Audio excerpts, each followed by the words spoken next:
Hello everybody. Today I'm going to perform a finite element analysis of this frame subjected to axial load P and a moment M at this node using beam elements in ANSYS Classic. So please run ANSYS. The first step is to define elements. So open preprocessor, element type, add, edit, delete, and then click add, and then beam to node 188. The next step is to define the cross section for the beam element. So I'm going to use common sections.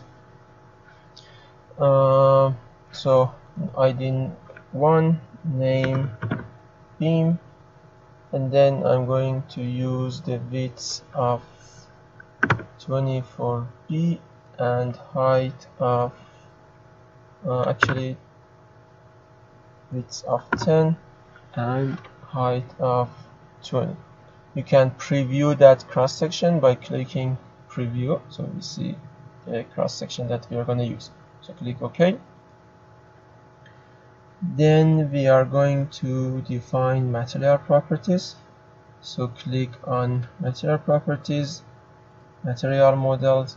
We are going to use structural, linear, elastic, isotropic. I'm going to use the material properties of aluminum.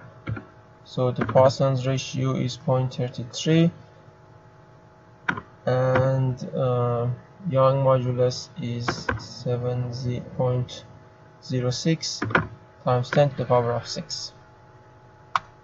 Click OK. Then I'm going to define the key points and then lines. So go to modeling, create key points, inactive coordinate system. So the first key point is at 0 and 0. The second one is at 0 and 500, and then 1000 and 500, and then 1000 and minus 500. So key point 1 at 0 and 0. Key point 2 at 0 and 500. Key point 3 at 1000 and 500, and key point 4 at 1000 and minus 500. Then I'm going to define the lines.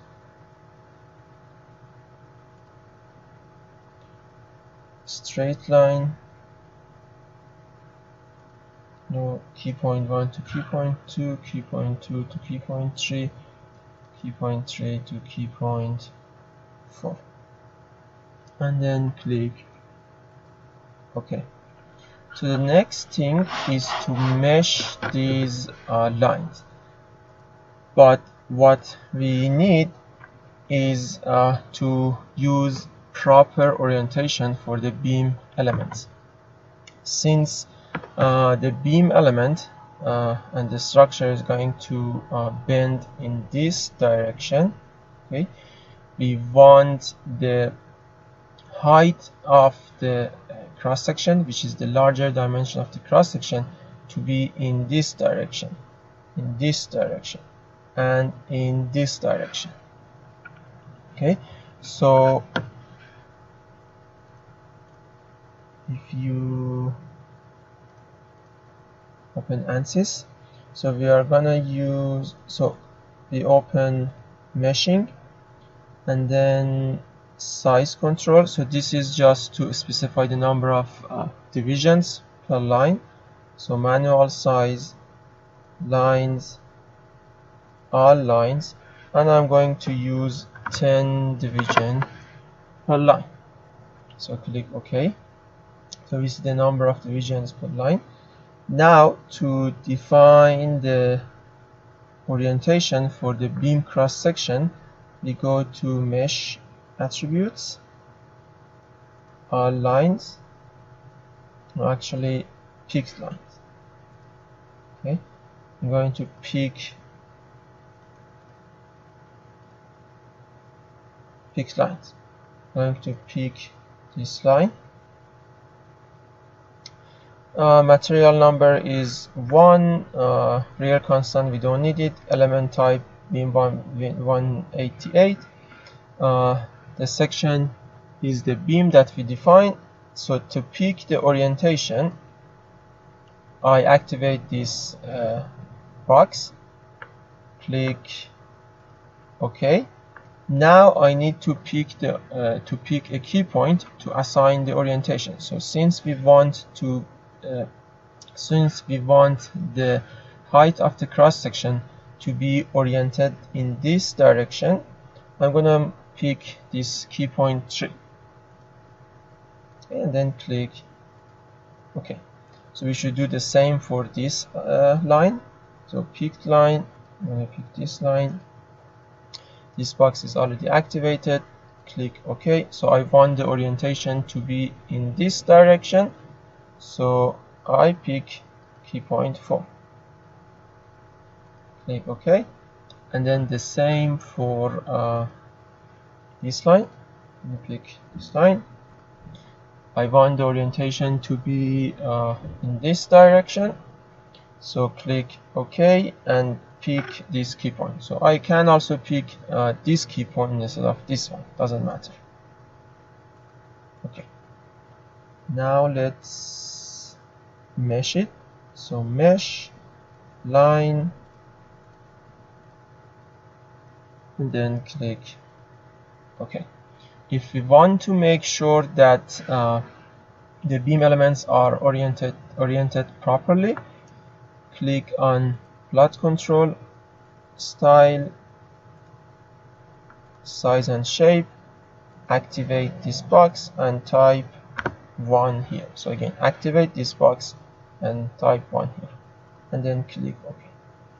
If we click on the isometric view and zoom here, we see that the larger dimension of the cross section is in this direction. That's what we wanted, and the same for this beam. So let's go to front view and zoom to fit. So the next step is to apply the boundary condition. So go to loads, define loads, apply structural displacement on key points. So I'm going to pick these 2 key points because I want to fix them. So click OK, click Alt DOF and type 0. So you don't need to type anything. If you just leave it blank, by default it's 0. Click OK, and then let's apply the force and moment on key point. So pick this one. We have a force of 50,000 in X direction. Click apply, and a moment round z-axis with the value of 20,000. Okay, now we can do the analysis. So close preprocessor, go to solution. We should define the analysis type. So it's by default static, but just to make sure it's a static analysis type, so I checked it. So click OK, and then we can solve it. So press solve, current ls, and then click OK. To find a deformed shape, close the solution, go to general post-processor, and then plot result, deformed shape, deformed, and undeformed. So you see the deformed shape of the beam, the structure. To